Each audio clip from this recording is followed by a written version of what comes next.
안녕하세요. 월간 서울경제 진행의 이유림입니다. 최근 글로벌 금융 환경과 고령화 그리고 사업의 변화까지 극심한 격변기를 겪고 있는데요.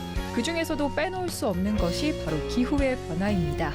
한 조사에 따르면 20년간 기후위기로 인한 피해는 1시간당 평균 200억이 넘는 것으로 분석이 됐는데요. 이에 따라 기업에서도 이 기후변화에 발맞춰서 사업의 방향성을 틀고 있습니다. 오늘 월간 서울경제에서는요. 세계가 직면한 기후의 변화와 그에 따른 경제적 대전망 살펴보도록 할 텐데요. 이분과 함께 해보겠습니다. K웨더의 반기성 센터장님과 함께하겠습니다. 어서 오세요. 네, 안녕하세요. 네, 센터장님 또 오늘 월간 서울경제에서 함께하게 됐는데요. 또 기후와 또 그에 따른 경제 이야기 알차게 부탁드리겠습니다. 제가 잘 부탁드릴게요. 네, 먼저 처음으로는 이 최근 전 세계에서 발생하고 있는 각종 재난을 보면 정말 이 기후 위기가 심각하다는 것을 알 수 있을 것 같습니다. 어떻게 기후 변화를 가져오는 원인과 또 가장 큰 특징은 뭘지 여쭤볼게요. 일단 이 기후 변화를 가져오는 가장 큰 특징, 가장 큰 원인은 온실가스가 증가한다는 겁니다. 네. 그러니까 인류가 이제 저희들이 보통 1.5도 상승을 막아야 된다 이런 얘기를 많이 하는데 이게 기준이 어디냐면은 1850년에서 1900년 사이에 평균 기온을 0으로 놓고 그때부터 전 지구 평균 기온이 1.5도 이상 상승하면 안 된다 이렇게 얘기를 하는데 이렇게 기온이 상승하는 가장 큰 원인이 온실가스가 증가하고 있거든요. 온실가스라는 게 뭐냐면 이제 공장이라든가 뭐 산업체에서 많이 배출한 이산화탄소라든가 혹은 뭐 메탄이라든가 아산화질소라든가 이런 것들 온실가스라고 하죠. 그러니까 이 공기의 기온을 올리는 온실가스라고 하는데 심각한 것은 온실가스가 이제 2000년서부터 코로나19가 시작되면서 사실 한 3년 동안 공장 가동이 많이 줄어들었음에도 불구하고 온실가스 양이 줄어들고 있지 않다는 거예요. 그러다 보니까 2022년 작년 같은 경우도 사상 최고치의 그 배출량을 기록을 했거든요. 이렇게 이제 온실가스가 많아지게 되면 가장 심각해지는 게 뭐냐면 기온 상승이죠. 당장 전 지구 기온이 막 오르는 건데 올해만 하더라도 그 6월서부터 7월, 8월, 9월 지금 4달 계속 해왔고 지구 역사상 가장 그 달에 평균 기온이 가장 높은 달이 지금 연속되고 있고요. 이렇게 기온이 높다 보니까 우리가 상상할 수 없는 이런 폭염들이 발생을 하고 있는 것들이죠. 그러니까 뭐 올해 북극권 지역에서 거기는 거의 그 영구 동토 지역이라 기온이 많이 안 올라가는데도 불구하고 38도까지 올라갔고요. 뭐 예를 들어 남반구 같은 경우는 겨울이었는데 8월, 7월, 8월이 겨울이지 않습니까? 거기는 그런데도 거의 40도까지 올라가는. 그러니까 어떻게 보면 이 기온이 우리가 상상할 수 없을 정도의 이런 폭염이 발생을 하게 되더라는 것이죠. 그러니까 이런 폭염은 결국 이제 인류의 생존에 상당히 큰 영향을 줄 거를 일단 보고 있고요. 뭐 가장 심각한 것은 일단 뭐 MIT 공대 같은 예측 같은 걸 보면은 2070년 정도 가면 베이징에는 사람이 살 수 없는 그런 기온이 될 것이다. 그럼 베이징에 사람이 살 수 없는데 서울은 사람이 살 수가 있겠습니까? 사실은 상당히 심각한 거라고 볼 수가 있겠고요. 이렇게 이제 기온이 올라가면 더 심각해지는 게 뭐가 아니냐? 강수량이 늘어난다는 거죠. 그러니까 공기의 기온이 올라가면은 그 공기 중에 포함할 수 있는 수증기량이 늘어나게 돼요. 그러니까 예전 같으면은 그렇게 호우가 오지 않았는데 최근에는 아주 호우가 빈번하게 오지 않습니까? 뭐 이거를 이제 최근에 이제 유엔 사무총장은 비정상이다. 그러니까 이제 비정상이 정상화되고 있는 그런 시대다라고 얘기를 했는데 제가 이제 예전에 예보원 생활할 때는 300mm 예보를 못 냈어요. 비가 많이 온다래도 한 150에서 200mm 예보내도 막 저희들 선배들한테 뭐 욕 먹고 그랬거든요. 어떻게 이렇게 비가 오겠어? 막 그랬는데 지금은 보세요. 500mm까지 예보를 내거든요. 그러니까 옛날에는 300mm가 완전히 비정상이었는데 이제는 그게 정상인 거예요. 오히려 300mm는. 그러니까 우리나라도 올여름에 500mm까지 기상청에서 예보를 냈단 말입니다. 이런 기온의 급상승이 정말 무섭다. 그러니까 뭐 대표적인 것 같은 경우가 중국의 정저우 지역 같은데 그 비가 내렸을 때 보면 1시간에 200mm가 넘었거든요. 그럼 작년에 우리 그 관악구 쪽에 1시간에 140mm 넘어서 그때 난리 났었지 않습니까? 강남 쪽에. 140mm 올 때도 엄청난 비가 있었는데 시간당 200mm 넘으면은 어느 도시든 그때 그 정저우시는 지하철까지 물에 다 잠겼죠. 영상에 보면 지하철 안에 있는 승객의 머리가 그냥 둥둥둥 떠 있었고 그때 지하철 안에서 많은 분들이 돌아가셨어요. 우리나라도 마찬가지일 겁니다. 우리나라도 만일 시간당 200mm 이상 내린다면은 우리나라 지하철 다 물에 잠길 거예요. 똑같은 사태가 벌어진다는 거죠. 이런 것들이 뭐 전 세계적으로 비가 많이 오는 지역들은 굉장히 강수량이 좀 어떻게 보면 우리의 상상 이상을 초월해서 많이 내리고 있다. 자, 그런데 문제는 이렇게 이제 비가 많이 오는 지역은 비가 많이 오는데 기후변화의 가장 큰 특징이 뭐냐면은 가물고 있는 지역은 더 가문다는 거예요. 그러니까 기후변화는 양극단으로 아주 극심하게 나빠진다는 거거든요. 비가 지금 많이 오고 있는 지역들은 더 많이 와서 사람이 죽어나가고, 아니면 비가 지금 가물고 있는 지역은 더 가물어갖고 정말 사람들이 살 수 없는 그런 쪽으로 간다는 거죠. 뭐 최근에 들어왔고 이제 뭐 미국 남서부 지역이라든가 유럽이라든가 혹은 뭐 인도라든가 작년에 중국이라든가 뭐 지금 올해 이 남미 아르헨티나라든가 이런 데 엄청난 가뭄이 들어가고 있거든요. 이런 가뭄들, 또 전 세계에서 지금 가장 분쟁이 심한 이제 아프리카의 사헬 지역, 그러니까 사하라 사막 바로 남쪽이죠. 사헬 지역 같은 경우가 아주 극심한 그 기후변화로 해서 가뭄이 지속되다 보니까 엄청나게 많은 사람들이 기아에 지금 빠져 있는 이런 것들이 가뭄 혹은 사막화 이런 거 영향이라고 볼 수가 있죠. 이 기후 위기 중에서도 가장 잘 알려진 것이 이 기후 온도가 올라가게 되면은 빙하가 녹고 또 해수면이 높아지고, 그렇게 되면 결국에는 이 저지대 국가들이 잠길 것이다 하는 게 가장 잘 알려진 기후 위기가 아닐까 하는데요. 이 부분에 관련해서도 조금 더 풀어주시면 좋을 것 같습니다. 제가 이제 많은 분하고 이제 빙하, 그러니까 가장 기온이 올라가면 빙하들이 녹는다는 거거든요. 그래서 이렇게 여쭤보면 많은 분들이 대답을 해요. 아, 북극곰이 죽습니다. 그건 선전에 많이 나오니까 맞아요. 그거는 아세요. 근데 사실 굉장히 심각합니다. 저희 기후하는 사람들은 이제 빙하는요, 바다에 떠 있는 빙하가 있어요. 이걸 해빙이라고 저희들이 부르고요. 네. 대륙에 있는 빙하가 있습니다. 그러니까 북반구는 북극 쪽에는 북극해예요. 바다입니다. 그러니까 바다에, 넓은 바다에 이제 빙하들이 떠 있기 때문에 이걸 해빙이라고 부르는 것이고, 북극 지역에서는 유일하게 그린란드가 가장 넓은 육지 빙하가 있어요. 그리고 남극으로 내려가면 남극은 대륙이에요. 남극 자체가. 그래서 남극 대륙에 있는 육지 빙하가 전 세계에서 가장 부피가 가장 크죠. 그런데 이제 우리 기후 쪽에서 제일 심각하게 생각을 하는 거는 일단 북극에 있는 해빙이에요. 떠 있는 빙하. 그러니까 북극해에 있는 빙하가 녹기 시작을 하면, 최근에 이제 많이 녹고 있지 않습니까? 그러면 북극해가 옛날에는 다 이 얼음으로 덮여 있었는데 이게 녹아가고 지금 거의 한 반 정도 녹았거든요. 한겨울에도. 그러면은 빙하가 얼음이 있을 때는 태양빛이 들어와도 알베도 높으니까 다 반사해요. 근데 빙하가 없어지고 바다가 있으면 바다는 태양빛이 들어오는 걸 다 흡수하거든요.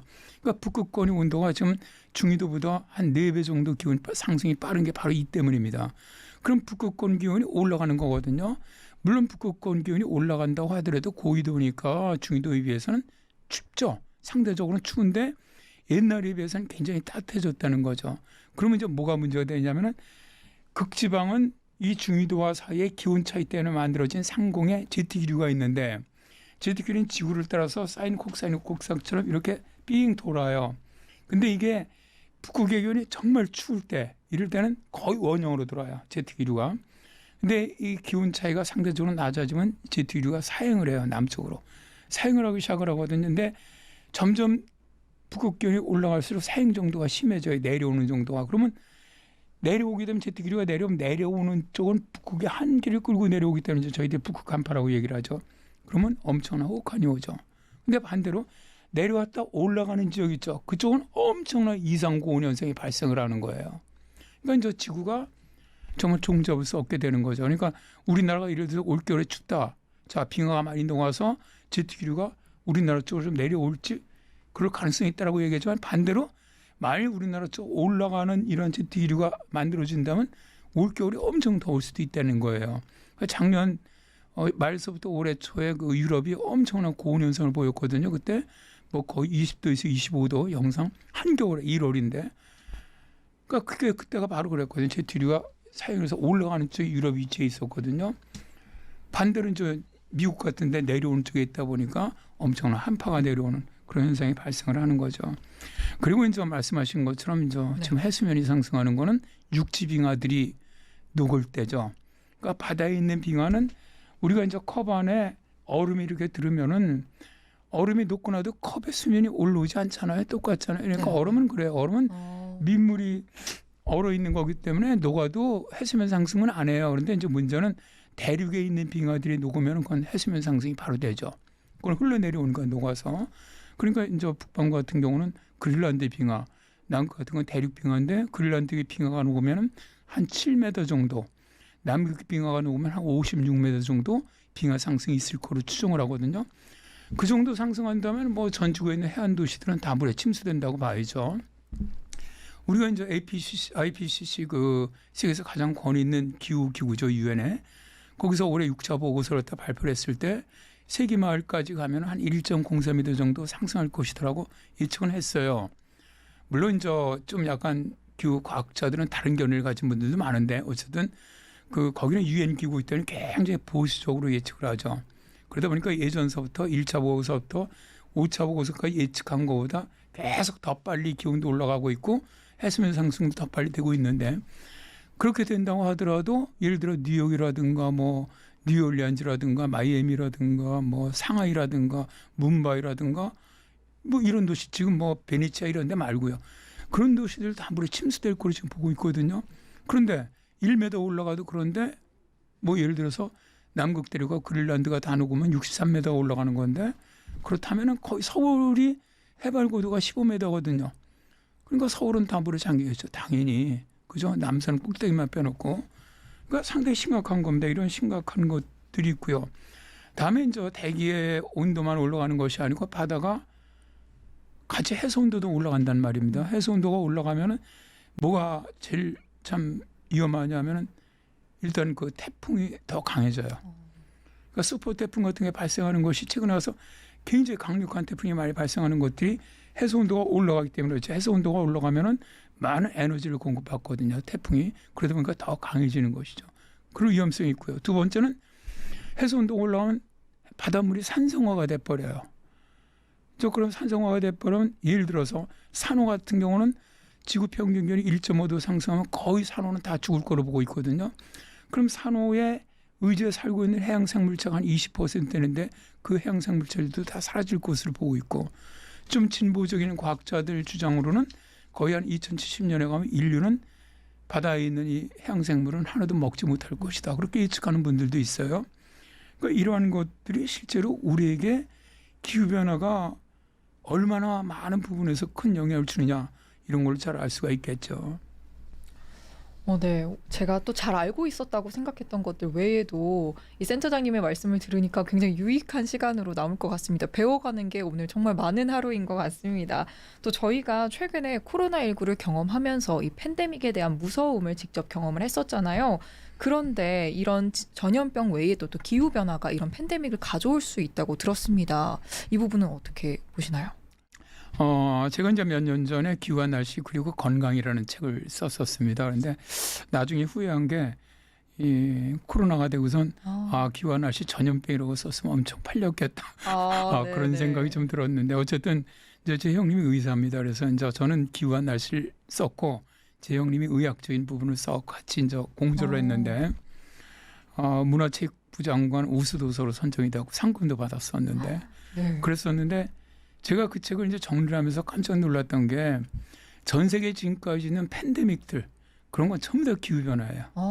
그 기후변화가 가져오는 거예요. 우리가 알고 있는 뭐 흑사병 유명한 뭐 페스트죠. 그다음에 뭐 발진 티푸스, 콜레라, 그다음에 예를 들어서 이번 이런 코로나, 뭐 옛날에 그 우리가 말하는 스페인 독감 한 5천만 명이 죽었던 그러한 것들이 모든 것들이 다 기후변화 때문에 만들어지는 거거든요. 그러니까 기후변화가 거의 전염병을 만들어낸다는 것이죠. 그래서 많은 지금 이 전염병학자들은 머지않아서 얼마 있지 않아서 이 기후변화가 새로운 코로나19에 오히려 더 강한 이런 팬데믹을 가져올 것이라고 예측하는 것이 기후변화가 너무 극심하게 변해가고 있는 것 때문이라고 생각을 하고요. 사실 기후변화가 가져오는 것 중에 제일 무서운 게 사실 식량이 줄어든다는 겁니다. 그러니까 인류가 아무리 뭐 유전자 조작을 하고 아무리 간척지를 소용없어요. 그러니까 실제로 지금 날씨나 이런 기후에 제일 많이 영향받는 게 일단 1차 산업이거든요. 그러니까 농업 같은 경우는 당장 폭염이 와도 감산이 되고 가뭄이 오면 다 망치고 뭐 홍수가 오면 다 쓸어와 버리고 그죠? 태풍이 와도 그렇고. 그러니까 이런 재난 때문에 농업이 가장 먼저 일단 영향을 받아요. 그러니까 아무리 인류가 뭐 기술을 하더라도 모든 전문가들이 농업 생산량은 줄어든다. 그 가장 보수적으로 IPC조차도 2050년에 가면은 거의 한 4, 5% 정도 식량 생산이 줄어들 것이다라고 예측을 하는데, 자 이제 문제는 인류는 계속 늘어난단 말입니다. 올해 80억 명을 돌파를 했는데 이제 뭐 한 2050년 정도 하면 최소한 90억 명 이상 될 거로 보는데, 그렇게 된다면 결국 식량 문제가 상당히 거의 안보 위기 수준까지 갈 것이다. 서울대학교 남조철 박사 같은 경우도 2050년 이전에 우리나라도 아주 심각한 식량 위기가 올 것이다. 그런 전망을 갖다 많은 기후학자들이 하고 있죠. 네, 문제는 이런 기후 재난으로 인해서 많은 인명 피해도 발생하지만 또 경제적으로 리스크가 커진다는 게 더 큰 문제일 것 같은데요. 이거는 이제 세계적인 기구죠. 세계 경제 포럼이라고, 우리 이제 다보스 포럼으로 이제 더 잘 알려져 있는데, 매년마다 이제 스위스 다보스에서 이제 전 세계 최고의 경제인들, 그다음에 정치인들이 모여서 이제 회의를 하는 것이죠. 자, 어떤 것들이 우리 경제에 가장 큰 영향을 주겠느냐. 올해 뭐 우리 윤석열 대통령이라든가 많은 뭐 삼성의 이재용 뭐 회장이라든가 뭐 SK 회장 뭐 많은 분들이 참석을 했었죠. 그러면 이제 거기서 한 30개 항목을 줍니다. 참가자들에게. 그래갖고 투표를 합니다. 자, 당신이 볼 때 예를 들어서 올해 가장 심각한 게 뭐겠느냐. 경제 위기입니다. 거기 경제 포럼이니까. 그다음에 2년 내에 가장 심각한 게 뭐라고 생각을 하느냐. 자, 그럼 10년 내, 앞으로 10년 내에 지구에서 가장 경제에 큰 리스크를 가져오는 게 뭐라고 생각을 하느냐. 투표를 했어요. 그랬더니 이제 10년 내, 앞으로 중장기적으로 볼 때 지구에 가장 큰 경제적인 리스크가 될 것이 기후변화 완화 실패다. 1등이 그랬습니다. 투표였고 1등이. 기후변화 완화 실패가 뭐냐면 우리가 지금 기후변화를 저지하기 위한 노력이 있죠. 이게 실패할 것이다라고 보는 거예요. 그다음에 두 번째가 기후변화 적응 실패입니다. 그러니까 우리가 지금 엄청난 재난이 발생을 하는데 이 재난을 줄이기 위해서 예를 들어서 인프라를 만든다든가 뭐 이런 것들도 결국 실패하고 말 것이다라고 예측을 하는 겁니다. 근데 그러한 것들이 다 경제에 엄청난 영향을 일단 줄 것으로 보는 것이고요.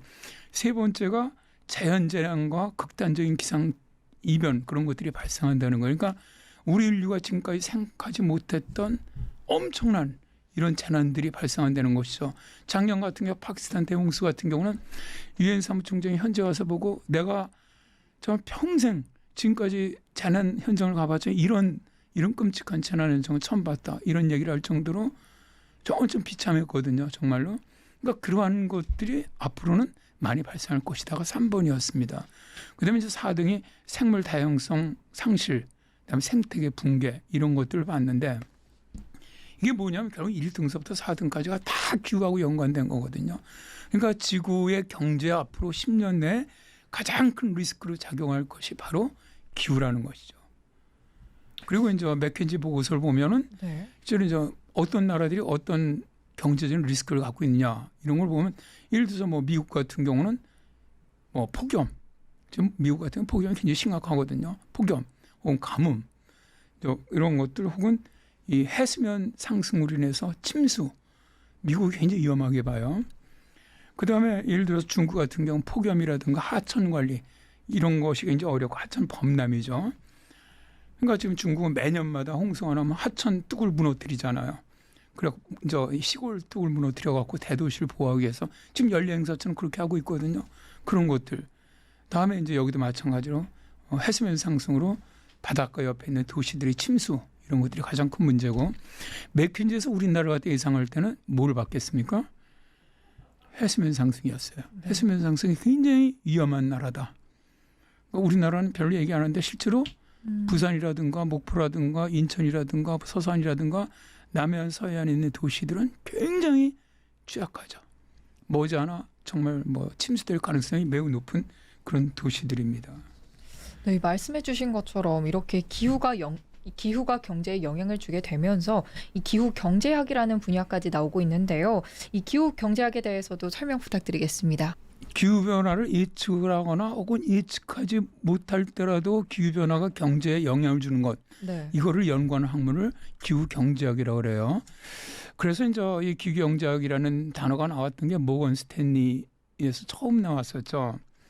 여기서 이제 기후변화의 파급 효과, 그러니까 기후변화 때문에 아까도 얘기한 질병이 발생을 하고 폭염이 발생하면 이제 노동력이 저하가 되지 않습니까? 폭염 때문에 일을 하지 못하고 뭐 많은 식량 부족으로 인해서 기아가 발생을 하고 이런 여러 것들이 결국은 어떤 노동력도 문제가 되고 자본 붕괴에도 영향을 준단 말입니다. 그러다 보니까 전 세계 경제가 거기에 영향을 받게 되는 것이고 특히 못 사는 나라들이 아주 치명적인 영향을 받게 될 것이다. 이렇게 예상을 했는데 태어나서 그렇습니다. 기후변화로 인해서 부자 나라들은 다 그걸 복구할 수 있는 능력이 있는데 가난한 나라들은 아무것도 복구할 수가 없죠. 그러니까 국민들이 다 거의 뭐 정말 최저 생활 그런 고로 다 떨어지게 되는 겁니다. 이런 것들 예측했던 것이고요. 그러다 보니까 전쟁과 비슷한 게 아니냐. 기후 위기, 기후 변화라는 것이 뭐냐면은 자 우리가 전쟁이 일어나면 당장 식량이 부족해지지 않습니까? 어느 나라도 그렇습니다. 네. 그러니까 국민들이 돌아가는 식량이 당장 줄어들고 다음에 뭐 지금 우크라이나 러시아 전쟁하고 있지만 부동산 가격이 폭락을 합니다. 당장 돈이 돌지를 않고 그다음에 이 전기가 정전되고 이제 우리나라 당장 이제 폭염이 돼서 만일 한전에서 전기를 공급하지 못하는데 블랙아웃이 일어나게 된다면은 엄청난 그 피해가 있을 거거든요. 경제적으로. 그러니까 이러한 것들 뭐 예를 들어서 홍수가 일어나면 이런 우리가 전쟁이 일어나면 뭐 주택들이 막 침수되고 이런 피해들이 실제로 기후변화와 똑같다는 거죠. 기후변화가 일어나면은 식량 조달이 안 되고 부동산 폭락을 하게 되고 예를 들어서 이 전력 같은 게 제대로 공급이 되지 않아서 실제로 뭐 이 가정이라든가 산업체 피해가 극심해지고 또 홍수가 일어나서 주택이 침수되고 뭐 강력한 허리케인이 올라오면은 상당한 자산이라든가 이런 것들이 피해 입는 것 이런 것들 그러니까 실제로 기후 변화라는 것이 전쟁이 일어나는 것보다 오히려 더 심각하다는 것이죠. 우리가 그걸 깨닫지 않아 갖고 모른다는 것일 뿐이죠. 이 기후 변화에 대해서도 조금 더 많은 관심이 필요할 것 같습니다. 이 앞서서 다보스 포럼에 대해서 말씀을 해주셨었는데요. 거기서 꼽은 리스크들 중에 이 미래의 기후 변화 완화나 적응에 실패할 경우에 더 많은 재난으로 경제적 피해가 발생할 수도 있을 것으로 보입니다.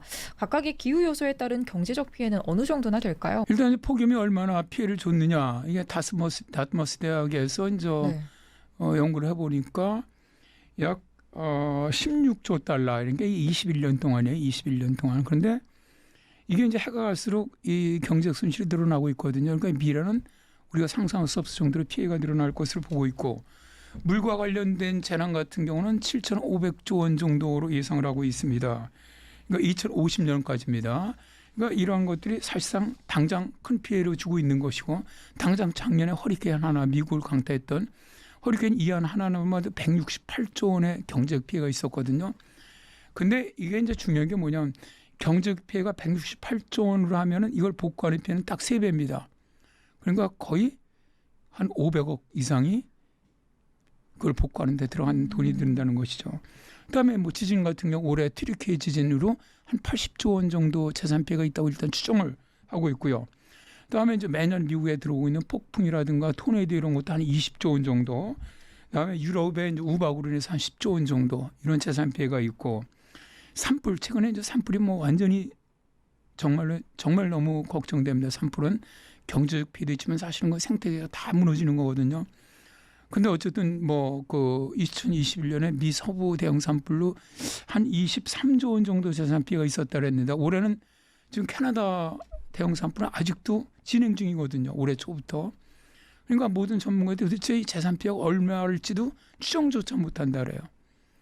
거기다가 지난달에 하와이 그 마우이 섬의 대형 산불, 그 조만한 섬에 한 도시 불탔는데도 약 8조 원의 재산 피해가 있었거든요. 그러니까 이런 것들이 실제로 우리에게 엄청난 피해를 줄 것이라는 거죠. 그래 참 이런 것들뿐만 아니고 사실은 우리가 이제 기후 변화로 해서 이제 벌들이 많이 죽어나가고 있는데 네. 이런 벌들의 생태계가 사라지면 벌들이 인류에게 주는 경제적 효과가 한 매년 341조 원 정도 된다고 보고 있거든요. 죄송합니다. 373조 원 정도 된다고 보고 있는데 이러한 효과들이 다 사라질 거로 보는 것이죠. 경제적인 피해를 주고 있는데 조금이라도 줄일 수 있는 방법이 있으면 너무 좋을 것 같습니다. 어떤 방법이 있을까요? 결국 이제 이게 나온 게 탄소 중립이죠. 그러니까 어떻게 이제 제일 중요한 게 지금 기후 변화를 가져오는 게 아까도 말씀드렸죠. 온실가스가 증가하기 때문에 기후 변화가 있는 거거든요. 그러니까 기후 변화가 딱 막기 위해서는 탄소를 줄여야 하거든요. 그러니까 탄소 중립, 탄소 제로, 넷 제로 다 똑같은 얘기입니다. 그러니까 어떻게 합니까? 우리가 지금 배출하는 탄소량을 일단은 줄일 수 있는 한 줄이자는 겁니다. 그러니까 뭐 어떤 기술적으로 이노베이션을 하든 산업체 가동을 줄이든 석탄 화력 발전소 양을 줄이든 뭐 이런 식으로 해서 일단 이 탄소 배출을 줄이고 그래도 못 주고 배출되는 거는 뭐 나무를 많이 심는다거나 혹은 CCUS라 해갖고 탄소 포집, 저장 혹은 뭐 활용 이런 기술들을 이용해갖고 완전히 탄소 배출량을 제로로 만들자. 자, 이 기존에 이미 배출돼 있던 탄소는 어쩔 수 없다 그거는. 그러나 앞으로 우리가 배출되는 탄소는 2050년에 가면은 일단 제로로 만들자. 이게 탄소 중립인데요. 네. 탄소 중립을 만일 실현하게 된다면, 탄소 중립이 이루어진다면은 참 이 경제적인 피해가 줄어드는데, 만일 탄소 중립에 실패를 한다 그러면 미국 이제 환경보호청이 예측을 한 거 보면은 거의 한 2050년까지 탄소 중립이 이루어지지 않는다면 한 5천조 원 정도 재산 피해가 있을 것이다. 미국입니다. 근데 만일 탄소 중립에 성공한다. 네. 그런 피해가 한 3분의 1 정도로 줄어듭니다. 왜 그러냐면 이산화탄소는 일단 배출된 거는 반 이상이 100년 이상 남아 있거든요. 그렇기 때문에 일단 피해는 당분간은 계속 우리 세기 동안 있을 겁니다. 그러나 지금 왜 탄소 중립을 하자고 얘기를 하냐면 우리 세기는 어쩔 수 없는 것이고 우리 다음 세대라도 살아갈 수 있는 지구를 만들어야 되지 않겠느냐. 그러니까 우리의 자녀, 먼 손자들이라도 이런 이제 우리는 이제 앞으로 해가 갈수록 엄청난 우리가 참 감당할 수 없는 폭염이라든가 뭐 홍수라든가 뭐 수포 태풍이라든가 뭐 쉬지도 않고 전염병 막 이런 걸로 엄청 좀 고통을 받을 텐데 이런 거를 후손들에게 물려주지 않으려면은 결국 탄소 중립을 해야 한다는 것이죠. 그렇게 가자는 겁니다. 탄소 중립에 꼭 성공해야만 할 것 같은데요. 이 탄소 중립을 위해서 이미 많은 노력들이 있었습니다. 이미 만들어진 규제에는 어떤 것들이 있는지 조금 소개해 주시면 좋을 것 같습니다. 사실 규제는 아니에요. 자발적인 운동이었는데 네. RE100이라 해갖고 네. 이게 이제 옛날 대통령 선거에서도 그 나왔던 질문이었는데 자 이게 뭐냐면 신재생 에너지 100%를 사용하자 이거 산업체에서. 그러니까 우리나라 모든 공장들이 물건을 만들 때 다른 석탄이라든가 뭐 어떤 이런 화력 뭐 어떤 이런 석유화학 뭐 천연가스 이런 걸 사용하지 말고 오로지 신재생 에너지만 100% 갖고 공장을 돌리자. 신재생 에너지 같은 경우는 일단 탄소 배출량이 굉장히 적죠. 그러다 보니까 그런 운동이었어요. 사실 2018년에 시작되는 운동이었는데 이게 이제 실제로 이제 유럽이라든가 미국의 이 선진 기업들이 이걸 받아들였죠. 받아들여갖고 맞다. 지구가 우리가 이 정말 탄소 중립으로 가기 위해서는 기업들이 먼저 앞장서야 되지 않겠느냐. 그래서 이제 뭐 세계적인 구글이라든가 애플이라든가 이제 우리가 알고 있는 많은 뭐 자동차 BMW라든가 이런 회사들이 이제 그걸 들고 나서 이제 그 다음에 어떻게 했냐면 후진국들. 그러니까 우리나라 같은 경우 지금 신재생 에너지가 에너지 전체 공급할 비율이 7%밖에 안 돼요. 그러니까 우리나라는 어떻게 해도 지금 산업체 100%를 신재생 에너지로 할 수가 없어요. 불가능하죠. 그러니까 이런 나라들의 산업체를 갖다가 올가면은 어떻게 보면 수단이 돼버렸어요. 그러니까 재작년에 뭐 애플이라든가 이런 데서 우리나라 삼성전자 보고 야 니들 이 그런 탄소 기판 네. 컴퓨터 기판 같은 거 팔 때 그걸 뭐로 만드는 거야? 내가 아리백하니 그러니까 안 했는데요. 그럼 나 늙고 수입 안 할 거야. BMW에서 이 배터리 갖다 수입을 하는데 늘 그럼 아리백 해갖고 만드는 거야? 아닙니다. 그랬더니 그럼 수입 안 해. 그렇게 하니까 할 수 없이 현대자동차, 뭐 삼성, SK 전부 아리백에 가입을 한 거예요. 기업체들이. 그러나 어쨌든 지구가 탄소 중립으로 가기 위해서는 좀 가난한 나라는 굉장히 불공정해진 거죠. 사실은 그런 어떤 인프라도 없고 그걸 만들기 위해서는 비용도 엄청 들고 그러는데도 불구하고 이제 무역을 해서 살아야 되다 보니까 이제 그런 불이익을 받는 게 됐고 이런 거 말고도 뭐 기후 서약이라든가 많아요. 그런 것들이. 근데 이제 실제로 이제 규제로 시작하겠다라는 것은 탄소 조정 국경제도죠. 이게 이제 유럽에서 이제 만들어 갖고 다 통과해 갖고 2026년부터 이제 관세를 이제 한다는 겁니다. 어떻게 하냐면 탄소를 갖다 이용을 해 갖고 배출해 갖고 만든 제품에는 관세를 갖다 매기겠다는 겁니다. 그러니까 우리나라 같이 예를 들어서 철강이라든가 비료라든가 전력이라든가 시멘트라든가 알루미늄이라든가 우리나라가 수출을 많이 한 이런 제품들은 다 엄청난 관세를 물어야 돼요. 유럽으로 수출을 하려면. 그러니까 미국도 이제 이 제도를 곧 받아들일 거예요. 근데 유예 기간이 이제 일단 2026년서부터 본격적으로 실시하거든요. 그리고 2030년에 가면 이제 탄소 거래제로 인해서 이제 할 수 있었던 것 이런 것까지 다 관세를 물려요. 그러니까 예를 들어 삼성전자가 이제 유럽에 팔기 위해서 자, 저 신재생 에너지 갖고 안 되고 우리나라는 지금 전력 비율이 거의 뭐 석탄이 제일 높고 그다음에 이제 뭐 천연가스 그다음에 원자력 이렇지 않습니까? 그러니까 안 되니까 이제 탄소 거래 배출권을 갖다 사서 그걸로 대신을 하죠. 근데 이것까지도 앞으로는 관세를 물린다는 거예요. 그렇다면 매년 우리나라가 유럽에 수출하면서 그 내야 되는 돈이 한 8조 원 정도를 더 부담을 해야 됩니다. 그러니까 이런 규제들을 하는 이유가 네. 결국 기업이나 국가들이 그러니까 뭐 전 세계에서 탄소 중립을 가장 먼저 부르짖었던 것이 유럽 연합이다 보니까 그쪽에서 지구가 다 같이 살기 위해서는 이렇게 가야 된다라고 하는 규제를 만드는 것이죠. 뭐 최근에 이제 미국에서 나왔던 IRA 네. 이런 것도 거기에 해당하죠. 이렇게 선진국의 사례에 대해서 설명해 주셨는데요. 이외에도 이 기후 위기에 대한 경제적 피해를 최소화하기 위해서 우리가 관심을 가져야 한 새로운 기술이 있다면 어떤 게 있을까요? 제가 생각할 땐 저는 네. CCUS 기술이 제일 중요하다고 봅니다. 탄소 포집, 저장 그리고 이제 활용이거든요. 네. 아직 뭐 활용하는 거는 이런 우리나라도 연구소 같은 데서도 연구는 돼 있는데 사실 그게 상용화가 안 된다는 거죠. 그러니까 상용화하기엔 돈이 너무 많이 들다 보니까 못하는 것일 뿐인데 지금 이제 많은 나라들이 이 CCS 그러니까 탄소 포집 저장 이쪽으로 엄청난 돈을 투자를 하고 있고 뭐 미국이나 유럽이나 캐나다나 이런 많은 나라들이 탄소 포집 저장 기술에 투자하는 기업이라든가 시설에다가 상당한 세금을 갖다가 깎아주고 막 투자를 갖다가 좀 도와주고 이런 걸 하는 이유가 뭐냐면은 결국 100%로 신재생 에너지로 갈 수가 없다는 거예요. 갈 수가 없으니까 어떻게 해야 됩니까? 그렇다면은 석탄 발전소에서 배출하는 그러니까 뭐 일정하게 감소는 시키겠죠. 공기 중으로 나오는 걸 그 위에서 딱 잡아 캡처를 해갖고 그걸 갖다가 농축을 해갖고 땅이나 바다 밑에다가 이제 갖다 파묻는 거거든요. 그러니까 공기 중으로 나오는 탄소는 하나도 없는 기술이죠. 그러면 우리나라도 모든 생산품을 수출할 수가 있는 기술이거든요. 이거는. 네. 네. 그러니까 이 CCS 기술 같은 거는 참 굉장히 좀 시급하다고 생각을 해요. 올해 뭐 탄소중립위원회에서도 자 우리 뭐 이렇게 2030년 뭐 이렇게 하겠다, 2050년 이렇게 하겠다 목표를 내세웠을 때도 CCS 기술을 갖다 하겠다 했는데도 불구하고 실수는 아직 우리나라 이 법도 없어요.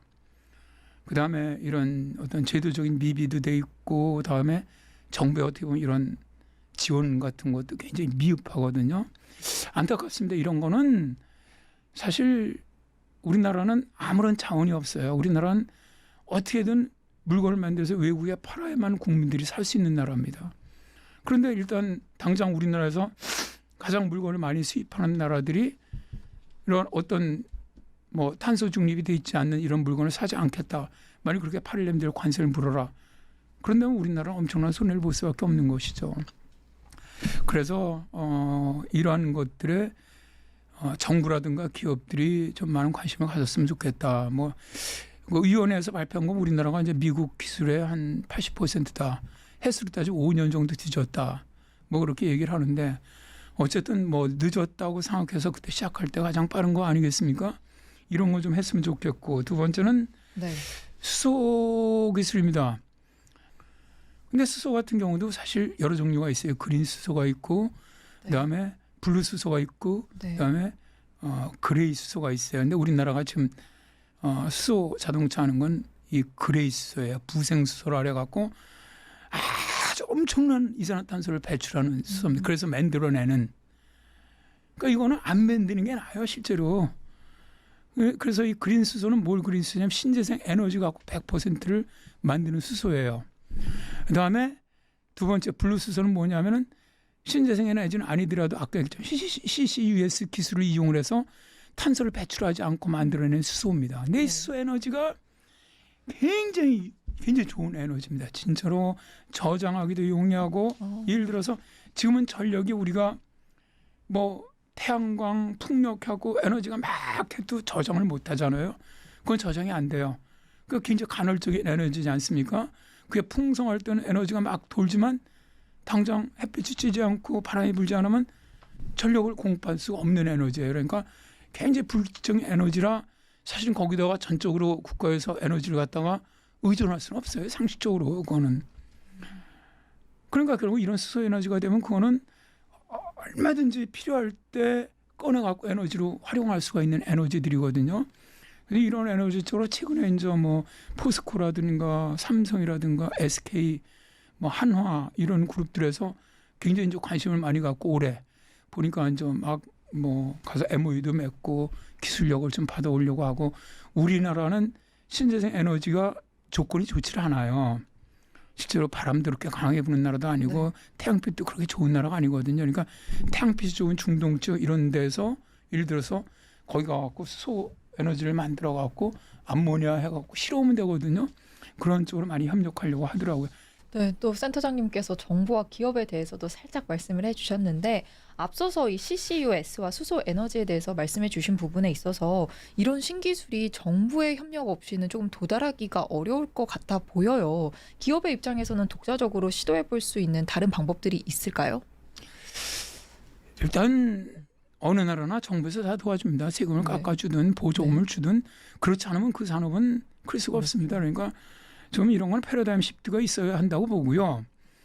이제 기업에서는 일단 그런 어떤 이노베이션이라든가 이런 새로운 기술에 많은 투자를 해야 그게 미래의 먹거리가 될 거라고 생각을 하고요. 결국 뭐 삼성이 반도체 갖고만 먹고 살 수 있겠습니까? 그렇게 오래 갈 거라고 생각하지 않습니다. 저는. 그러니까 이제 결국 뭔가 다른 쪽으로 나가려면은 결국 산업에는 가장 기본되는 게 에너지이기 때문에 그런 에너지를 갖다 어떻게 확보할 것이냐는 이런 것들을 갖다가 생각할 필요가 있다. 그럼 기업 자체에서 탄소 중립을 하기 위해서 할 수 있는 것 중에 제일 저는 순환 경제를 봅니다. 그러니까 자원을 좀 절약하고 또 재활용하는 이런 것들이죠. 이런 것들을 기업체에서 충분히 할 수가 있는 거거든요. 예를 들어서 의류 산업이 유명한 파타고니아라는 의류 산업이 있는데 혹시 앵커님도 입고 계십니까? 네, 파타고니아에 대해서는 많이 들어봤습니다. 네, 그래서 우리나라도 보니까 입고 다니시는 분들이 꽤 되시더라고요. 그런데 전 참 존경스럽습니다. 이런 기업들. 그러니까 거의 뭐 물 사용량도 굉장히 줄이고 탄소 배출도 거의 하지 않고 그다음 자기들이 만든 거 10년 이상 입을 수 있는 옷을 만들고 입다가 많이 이상하면은 다시 자기들이 다 책임지고 수리를 해주고 그러니까 그 회사는 광고를 할 때 새 옷을 사지 마십시오라고 광고를 하는 회사입니다. 이런 회사들. 그다음에 아디다스 같은 경우는 폐 플라스틱 갖고 1년에 신발을 1000만 적 이상 만들어냅니다. 근데 올버즈라고 이제 제가 신고 다니는 신발이 있는데 이 회사는 양털하고 폐 플라스틱 갖고 신발을 만들어요. 아주 친환경, 그러니까 친환경적이자 만드는 자체가 이러한 어떻게 보면 자원 절약을 하는 이러한 순환 경제를 좀 했으면 좋겠다. 두 번째는 최근에 와서 이제 우리나라도 폐 배터리 재활용 주식이 쪽으로 많이 오르죠. 뭐 SK온 뭐 예를 들어서 뭐 삼성 SDI 그런데 이런 게 이제 다 폐 배터리 이런 쪽이죠. 그러니까 지금 세계가 지금 불고 있는 게 이런 거거든요. 자원 이런 폐 배터리에 들어가는 리튬이라든가 뭐 예를 들어서 니켈이라든가 코발트라든가 이런 원소들은 굉장히 가격이 좀 폭등하고 있어요. 매년. 그러니까 그걸 만드는 쪽에서는 재활용하는 게 굉장히 중요하죠. 그러니까 다 쓰고 남은 배터리에서 그 금속만을 갖다가 추출해갖고 쓰는 걸 갖다가 우리가 이제 재활용이라고 하는 것이고 그냥 폐 배터리 자체를 갖다가 이 전력 저장 장치 ESS라고 그러죠. 그렇게 사용하는 걸 재사용이라고 그래요. 이렇게 하는 방법들이 있죠. 그래서 제일 유명한 거는 뭐 미국의 라이사이클이라는 회사가 세계에서는 제일 유명한데 한 뭐 한 2050년 정도 가면 시장 규모가 한 600조 원 정도 될 거라고 그렇게 예상을 하고 있습니다. 우리나라에서는 아까도 얘기했지만 그럼 LG 에너지라든가 뭐 SK온이라든가 이런 회사들이 저 같이 협력해갖고 이쪽으로 많이 진출하고 있죠. 그다음에 이제 최근에 들어서 가장 중요한 게 ESG죠. 그러니까 이제 비재무적이어서 저 기업이 운영을 하면서 근데 뭡니까? 어떤 환경, 그다음에 사회, 그다음에 어떤 거버넌스, 어떤 이러한 것들 지배 구조죠. 이런 것들을 이용을 해서 기업을 운용해야만 지속 가능한 기업이 된다는 개념입니다.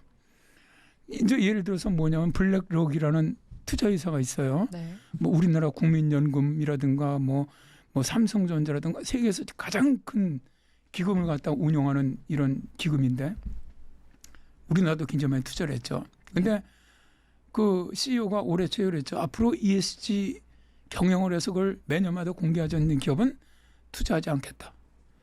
그래서 선언했거든요. 그래서 이런 ESG 경영 이런 것들로 꼭 가야 한다. 기업들은 그렇게 생각을 합니다. 네, 그럼 이제 마지막 질문으로 넘어가 보겠습니다. 이 기후 변화로 인한 경제적 피해를 줄이기 위해서 저희가 할 수 있는 일에는 또 어떤 것들이 있을까요? 제일 마지막 질문이 네. 뭐냐군요. 자, 이제 제일 중요한 게 결국 우리나라도 세계적으로 경제력이 한 10위권 정도라면은 그 경제력에 걸맞는 또 책임을 다해야 한다고 생각합니다. 의무라고도 할 수 있죠. 네.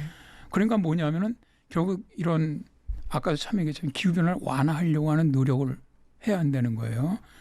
그러니까 거기에는 뭐가 있겠습니까? 우리가 신재생 에너지를 확충한다든가 혹은 뭐 CCUS 이런 기술들을 갖다가 많이 늘린다든가 네. 혹은 뭐 수에너지를 갖다 아까 되겠지만 그런 기술을 갖다 늘린다든가 나무를 많이 심는다든가 이렇게 해서 실제로 이제 이 기후변화를 갖다 막는 그런 노력에 우리도 뭐 당당하게 동참해야 한다고 생각을 해요. 사실 저는 마음이 아픈 게 외국에서 한국은 기후 악당 국가라고 부르거든요. 그리고 한국을 이렇게 평가할 때 기후변화에 대해서는 말만 앞선 국가라 그래요. 유명한 해외 그 기후 기관들은 한국을 평가할 때 말만 하는 나라. 그러니까 참 부끄러워요. 그러니까 이게 이제 국제사회에서 믿을 수 없는 나라. 예를 들어서 지금 G20이라든가 G7이라든가 이런 나라들의 제일 큰 관심사가 결국은 기후 변화거든요. 그러니까 저 나라는 보니까 뭐 완전히 말만 하고 관심도 없고 책임도 지려고 하지 않고 의무도 없고 그래서는 안 되겠다. 두 번째는 이제 기후변화 적응에 관련된 건데, 자 이제 피해가 기후변화로 인한 피해가 계속 늘어나고 있지 않습니까? 올해도 작년에 비가 왔고 뭐 서울에 엄청나게 피해가 컸지만 올해도 중부지방 피해로 뭐 오송 그 궁평 지하차도에서 많은 분들이 들어가시고 사실 이 그때 전북과 충청 지역, 경북 북부 지역으로 피해가 엄청 컸거든요. 그러니까 이런 피해는 앞으로 몇십 배 더 커질 겁니다. 정말로. 그러니까 이런 피해를 줄이기 위해서 뭘 해야 되겠습니까? 인프라를 만들어야 되겠죠. 그러니까 지금 미국이나 일본 같은데 다른 나라는 해수면 상승에 대비해서 이 해안가에 집을 못 짓게 해요. 근데 모든 구조물은 최소 2m 이상 높이 만들어서 짓게 만듭니다. 그러니까 이런 인프라를 갖다가 만들려고 하는 노력이 없다는 거예요. 우리나라 해운대 가서 보십시오. 그냥 바로 바닷가 옆에 엄청 고층 빌딩을 올리고 있거든요. 사실 이게 엄청 위험한 것들이죠. 그러니까 이러한 것들. 그러니까 그럴 때 나중에 결국은 피해는 누가 다 보느냐? 국민들이 다 보는 거거든요. 그러니까 이 국민들의 이 기후 변화로 인한 피해를 줄이기 위해서 인프라를 갖다 많이 만들어낸다든가, 또 혹은 지금 뭐 예를 들어서 이런 가뭄이라든가 홍수라든가 이런 피해가 커지다 보니까 우리나라 농업 기술이 좋지 않습니까? 이런 걸 갖다 극복할 수 있는 품종을 많이 개발해낸다든가, 또 이제 우리나라도 물 부족 국가가 더 점점 더 심각해질 거로 보고 있는데 물산업을 좀 육성을 시킨다든가 하는 이런 것들이 필요하다고 보고, 이제 마지막으로는 저는 아까도 우리 앵커님도 말씀하셨지만은 이게 정부가 주도가 돼야 한다는 겁니다. 기후 변화는. 네. 국민들 보고 맨날 물 아껴 쓰기, 뭐 에너지 아껴 쓰기 이거 백날 해봐야 그 효과 별로 없어요. 그러니까 정부가 앞장서서 자 이렇게 하겠습니까? 정부에서 그 기업들도 따라와 주시고 국민도 따라와 주세요. 이렇게 할 때 되는데 정부의 노력이 지금까지는 좀 상당히 미흡했다. 그러니까 어떻게 보면 그냥 표되는 것만 관심이 있고 정작 우리 미래 어린애들이 당할 재난에는 아무 관심이 없다는 겁니다. 이래서는 안 된다는 거죠. 근데 저는 그렇게 생각해요. 우리나라의 기업의 기술력이 정말 세계에서 최상이라고 생각합니다. 뭘 하려고 다 할 수가 있는 나라예요. IoT 세계 거의 최고죠. 장치 산업 보니까 조선이라든가 자동차라든가 거기다 이 기술력도 엄청난 두뇌를 갖고 있는 나라 아닙니까? 그러니까 우리나라는 정부가 조금만 서포트를 해주고 끌고 나가주면은 네. 굉장히 전 세계에서 기변을 압도해 나갈 수 있는 그럼 이게 결국 우리에게 다 플러스가 되죠. 그래서 그런 기술들로 다 돈을 벌 수가 있는 것이고 우리 경제에 다 도움이 될 수 있는 거거든요. 그래서 그렇게 좀 합심해서 나갔으면 좋겠다. 그런 바람이 있습니다. 네, 센터장님께서 해주시는 말씀 들으니까 이런 기후 변화를 현명하게 대처하기 위해서 정말 많은 관심이 필요할 것 같다는 생각이 듭니다. 오늘 월간 서울경제 이 반기성 센터장님과 함께 기후 변화에 따른 경제적 이야기 나눠봤는데요. 센터장님 오늘 말씀 감사합니다. 네, 고맙습니다.